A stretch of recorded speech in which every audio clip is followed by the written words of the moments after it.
Chapter number 12 disposal of the waste. आज इस chapter में हम पढ़ेंगे 3 R's के बारे में। द 3 R's कौन कौन से होते हैं? 3 R's में फर्स्ट R है आपका रिड्यूस, सेकंड है रीयूज एंड थर्ड R है आपका रिसाइकल। इन 3 R's से मिलकर हम देखेंगे एक सर्कल बना हुआ है। Firstly reduce, second reuse and third recycle, जिनके बारे में आज हम पढ़ेंगे। Waste generated can be put under control if we follow the 3 R's reduce, reuse and recycle. यदि हम 3 R's जो कि हमें दिए गए हैं रिड्यूस, रीयूज एंड रिसाइकल को फॉलो करते हैं तो उत्पन्न कचरे को नियंत्रण में रखा जा सकता है। इससे पहले मैंने आपको वेस्ट के बारे में भी बताया था। उसी वेस्ट से रिलेटेड आपको यहाँ पर 3 R's बताए गए हैं कि किस तरीके से जो वेस्ट बढ़ता जा रहा है पॉपुलेशन की वजह से, उसको किस तरीके से नियंत्रण में हम रख सकते हैं। तो उसको नियंत्रण में रखने के लिए हम 3 R's का यूज़ करते हैं, उसको फॉलो करते हैं। तो फर्स्टली देखेंगे हम रिड्यूस। रिड्यूस दैट मीन्स कि कम करना। First of all we must think to of ways to produce less waste. सबसे पहले हमें कम कचरे के उत्पादन के बारे में सोचना चाहिए। फर्स्ट पॉइंट आपको इसमें दे रखा है use product with less packaging. हमें कम पैकेजिंग वाले उत्पादनों का उपयोग करना चाहिए, मतलब कि जो चीज़ें पैकेजिंग में आती हैं हमें ऐसी चीज़ों का कम उपयोग में लेना चाहिए। सेकंड आपको बताया गया है select items whose packaging can be reduce और रिफिल्ड। हमें उन वस्तुओं का चयन करना चाहिए जिनकी पैकेजिंग को पुनः उपयोग में या फिर वापस से भरा जा सकता हो, ठीक है ना। तो ऐसी चीज़ों को हमें यूज़ में लेना चाहिए। Avoid using disposal plates, cups and paper napkin. और हमें डिस्पोजेबल प्लेट्स, कप्स और पेपर नैपकिन को अवॉइड करना चाहिए। दैट मीन्स कि इनका उपयोग हमें कम करना चाहिए। Donate old books. अपनी जो पुरानी किताबें हैं उन्हें हमें डोनेट कर देना चाहिए, मतलब कि अगर किसी को ज़रूरत है उन किताबों की तो हमें उन किताबों को फेंकने से अच्छा उन्हें डोनेट कर देना चाहिए, ज़रूरतमंद को हमें दे देना चाहिए। तो ये था आपका रिड्यूस कि किस तरीके से हम वेस्ट को कम कर सकते हैं। नेक्स्ट बताया गया है आपको रीयूज़। रीयूज़ के ज़रिए भी हम वेस्ट को कम कर सकते हैं। रीयूज़ दैट मीन्स कि पुनः उपयोग।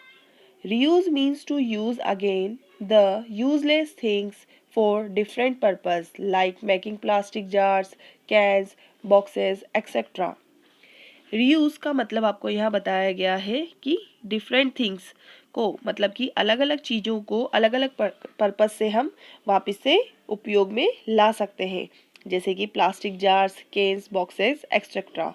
अ vase can be made by using an old बोतल। जैसे कि अगर आपके घर में कोई पुरानी बोतल है तो आप उसको वास में कन्वर्ट कर सकते हैं, मतलब कि गुलदस्ते में कन्वर्ट कर सकते हैं, उसका वास बना सकते हैं। Old boxes can be used for storing things. और जो आपके घर में ओल्ड बॉक्सेस पड़े होते हैं उनको आप चीज़ों को इकट्ठा करके रखने में भी यूज़ में ले सकते हैं। Paper bags can be made from old newspaper. और जो आपके घर में न्यूज़पेपर आता है जब वो पुराने हो जाते हैं तो उनका यूज़ आप पेपर बैग बनाकर भी कर सकते हैं। इस तरीके से हम किसी भी चीज़ को पुनः उपयोग में लेकर रीयूज़ करके उसका वेस्ट को बढ़ने से रोक सकते हैं। नेक्स्ट टॉपिक है आपका रिसाइकल। रिसाइकल दैट मीन्स की पुनरावृत्ति करना। Recycle means to convert the waste into reusable and valuable material by treating them. Recycle का मतलब यहाँ पर आपको बताया गया है कि वेस्ट को प्रयोग करने योग्य और मूल्यवान सामग्री में परिवर्तित करना। रिसाइकल का मतलब किसी भी वेस्ट को हम वापस से अगर योग्य बनाए, उसको यूज़ में लेने के लिए उसको पहले योग्य बनाए या फिर मूल्यवान सामग्री में उसे परिवर्तित कर दे, तो वो कहलाता है आपका recycle. Waste paper is recycled to make news print and notebooks. Waste paper के ज़रिए उनको रिसाइकल करके वेस्ट पेपर को नोटबुक्स रेडी की जा सकती है। New cans and jars are made from steel और ग्लास बाय मेल्टिंग दैम। और स्टील और ग्लास को मेल्ट करके हम न्यू कैन्स और जार भी बना सकते हैं। Garbage can also be use to produce power, और कचरे का उपयोग बिजली उत्पादन के लिए भी किया जा सकता है। Recycle, conserve natural resources, reduce landfilling, save energy and reduce population. और रिसाइकल के जरिए प्राकृतिक संसाधनों को संरक्षित किया जा सकता है, साथ ही साथ लैंडफिलिंग को भी रिड्यूस किया जा सकता है, और हम एनर्जी को सेव करके भी रख सकते हैं, और हम पॉपुलेशन को भी रिड्यूस कर सकते हैं। तो इस तरीके से रिसाइकल का भी यूज़ करके हम वेस्ट को बढ़ने से रोक सकते हैं। नेक्स्ट है हमारा ई वेस्ट। ई वेस्ट होता क्या है, फर्स्टली हम पढ़ेंगे।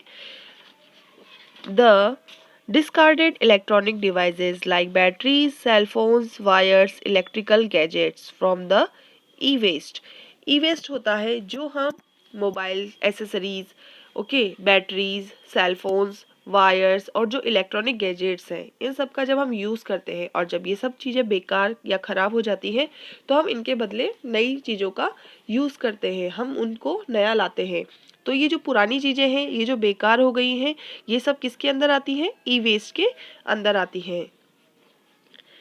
The harmful chemical in them like lead and cadmium cause a lot of population.